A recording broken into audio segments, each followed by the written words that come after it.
Aujourd'hui, grand jour, parce que je vais vous parler du système de stats que j'utilise pour mes vaisseaux. Ça fait un moment que j'ai envie de faire la vidéo, je sais pas trop par où commencer, il faudrait que j'arrête de jouer avec ça, parce que ça fait du bruit. Et en fait, le principe est assez simple, mais je pense que c'est cool de le comprendre, de l'expliquer. Donc, on va commencer avec cet objet magnifique. Comme je l'ai dit avant, le principe c'est de pouvoir attribuer des statistiques au vaisseau que tu crées. Et en fait, je me suis basé sur 4 points que j'estimais assez importants. Donc, on a d'abord l'attaque, la défense, la vitesse et enfin le cargo. Donc ça, c'est vraiment les caractéristiques, on va dire, physiques du vaisseau. Et en dernier, il y a le prix. Et en fait, le prix, c'est pas quelque chose qu'on choisit arbitrairement et ça va dépendre des autres statistiques, mais je vais l'expliquer plus tard. Du coup, l'idée, quand tu crées un vaisseau, c'est un peu de trouver un équilibre. Ton vaisseau, il va pas pouvoir être bon dans toutes les catégories et coûter pas cher du tout, c'est impossible physiquement. Par exemple, s'il a des énormes canons, ça va peser assez lourd, et du coup, il va peut-être être moins bon en vitesse. Il faut toujours essayer de trouver des compromis. Encore un autre exemple. S'il est plus effilé, plus optimisé pour la vitesse, s'il a des ailes, il va avoir moins de place pour le cargo. Chaque choix qu'on fait dans une des caractéristiques aura une influence sur une autre ou sur le prix. Et c'est ça qui est assez intéressant, c'est justement de pouvoir jouer avec ces caractéristiques. Et aussi, si on invente un vaisseau comme ça, de pouvoir lui donner des caractéristiques, ça aide après à lui donner une histoire, un but, et l'ancrer dans un univers. Et c'est ça qui me plaît à moi.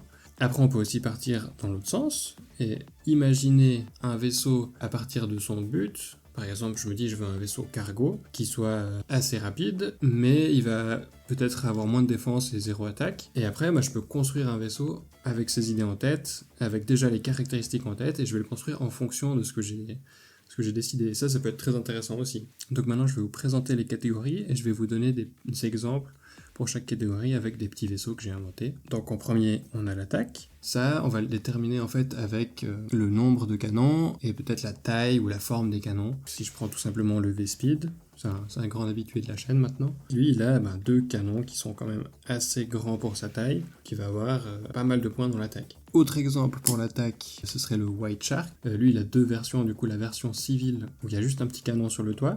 Donc là, l'attaque, elle va être assez basse, peut-être 1 point.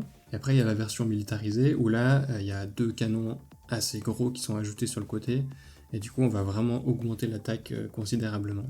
Et c'est assez intéressant, justement, d'avoir ces possibilités de modification. Ensuite, pour la défense, on parle de la solidité générale. Comme principe, on peut imaginer que ce soit une forme, plutôt un objet qui est robuste, avec des grandes plaques ou des pièces d'armure. Et après, on peut aussi prendre en compte s'il a un bouclier ou non, mais ça, je pense que dans les statistiques, c'est dur à représenter, il faudrait un point en plus à côté. Donc là, on va plutôt parler vraiment structurellement. Typiquement, si c'est un vaisseau qui fait du combat, mais qui est plutôt là pour encaisser les coups, on va avoir, je peux vous donner l'exemple du Crust AC. Lui, il a pas énormément d'attaque, mais par contre, il est vraiment solide, et il sert vraiment juste à encaisser des coups. Et un autre exemple de vaisseau qui est vraiment là pour encaisser, ce serait le Placoderme. Donc lui, il a même pas d'attaque, il est juste là, c'est un tank. Tu peux lui tirer dessus, ça lui fera rien.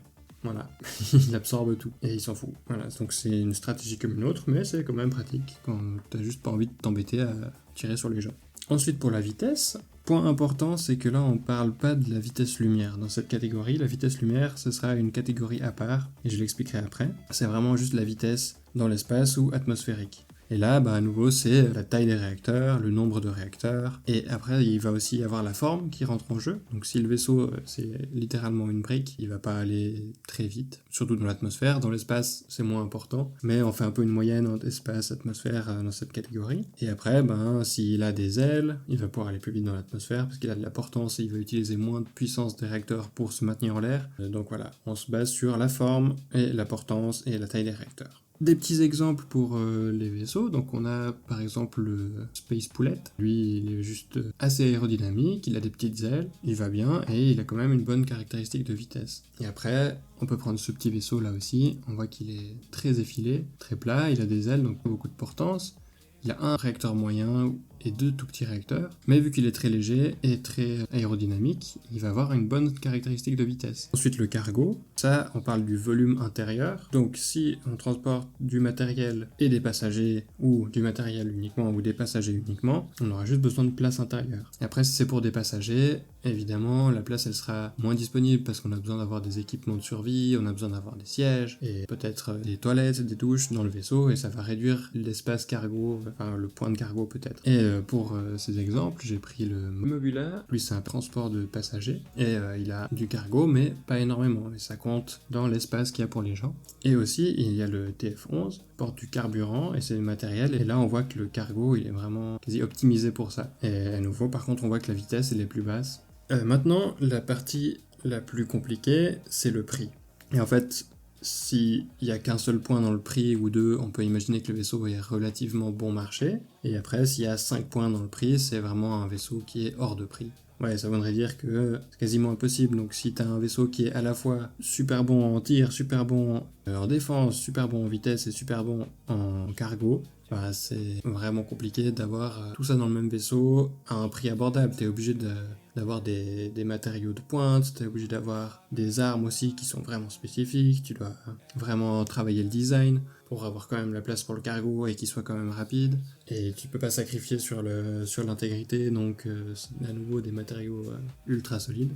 Et forcément que tout ça, ça va coûter extrêmement cher. Pour expliquer comment je fais maintenant pour attribuer les points de prix par rapport aux points des autres catégories, en fait c'est tout simple, chaque 4 ou 5 points de attaque, défense, vitesse ou cargo, ça va me coûter 1 point de prix.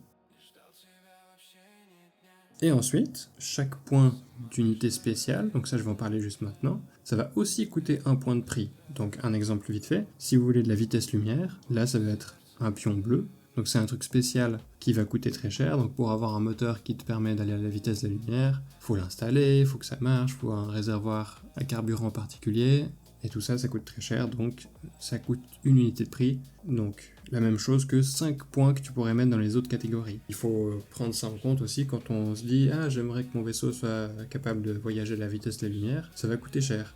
Voilà. Alors ensuite, on va faire un exemple ensemble, donc je vais vous présenter maintenant un nouveau vaisseau.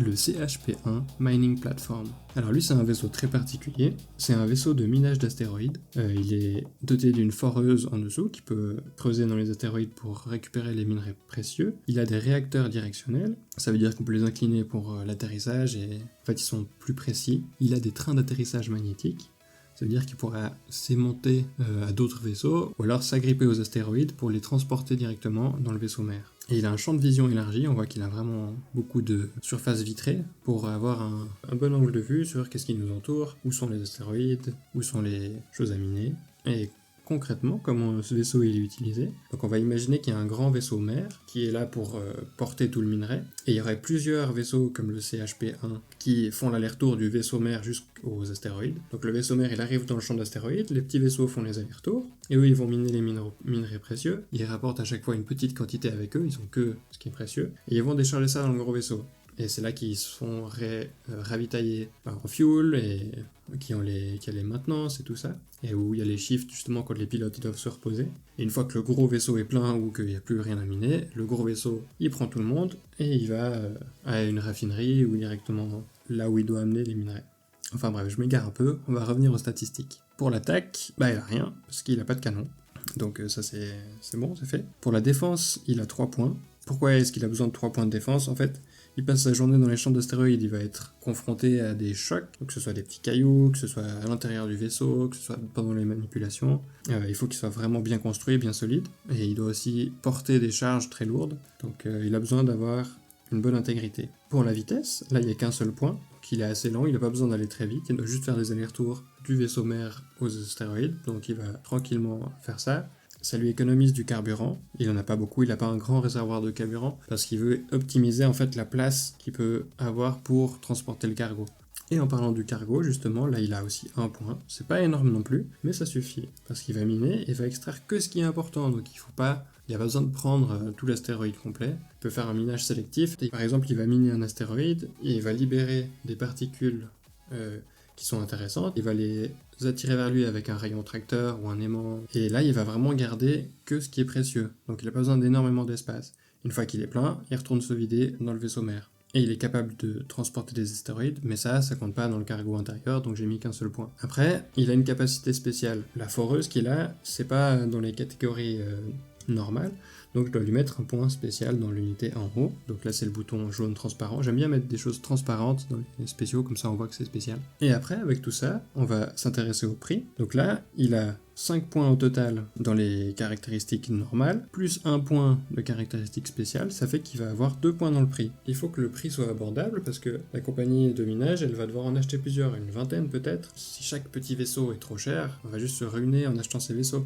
Surtout qu'il faut prendre encore en compte l'entretien, le fuel, toutes ces choses-là en plus, le personnel. Donc il faut que le vaisseau soit bon marché. Mais il faut pas non plus qu'il soit trop peu cher et qu'il ait aucune capacité. S'il coûtait que un prix, il serait pas assez de bonne qualité pour faire le taf. Donc 2 unités dans le prix, c'est parfait. Et voilà pour le CHP1. Maintenant il me reste plus qu'à coller ma fiche de stats, à le poser sur la table tournante et ensuite prendre une jolie vidéo où je fais tourner le mécanisme pour faire tourner le vaisseau sur lui-même. Et ça donne un effet jeu vidéo, un peu où on voit les statistiques des vaisseaux. Ce que je trouve plutôt cool. Si ça t'intéresse que je fasse une vidéo pour la table tournante, peut-être comment la construire ou comment elle fonctionne, ce serait avec plaisir, donc dis-le moi en commentaire. Et maintenant, pour ceux qui sont toujours là, je vais vous proposer un challenge. Le but de ce challenge, c'est de stimuler la créativité. C'est un truc que je fais des fois tout seul ou que je propose à mes amis. Et le principe, c'est de s'imposer une pièce.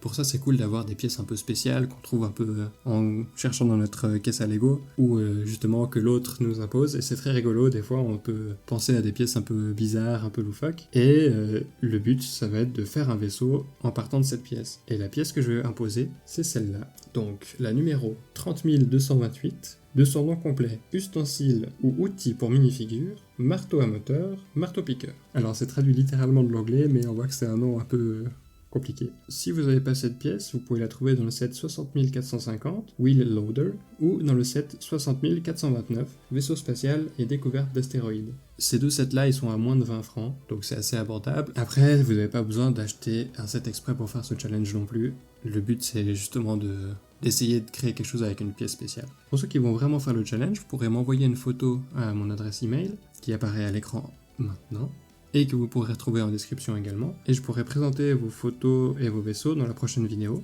Et moi, de mon côté, je vais aussi faire un vaisseau en utilisant cette pièce. Et comme ça, je pourrai vous faire la présentation du vaisseau et en même temps la présentation des vaisseaux que les gens ont créés. Si vous avez des questions pour le challenge, vous pouvez me les poser en commentaire. Je me ferai un plaisir de vous répondre. Et j'espère que c'était assez clair comme idée. On verra pour la prochaine vidéo s'il y a des gens qui le font. En tout cas, j'espère que ça vous a motivé peut-être à faire des petits vaisseaux ou faire des statistiques. Si c'est le cas, ça me ferait vraiment trop plaisir. C'est vraiment la raison pour laquelle je fais ces vidéos. C'est pour motiver d'autres gens à créer des choses avec les Lego et à booster leur créativité. Et ça me fait toujours vraiment plaisir quand j'ai des retours. Voilà, j'espère que vous avez apprécié la vidéo. Si c'est le cas, n'hésitez pas à vous abonner et à laisser un like. Et moi je vous dis à la prochaine. Ciao!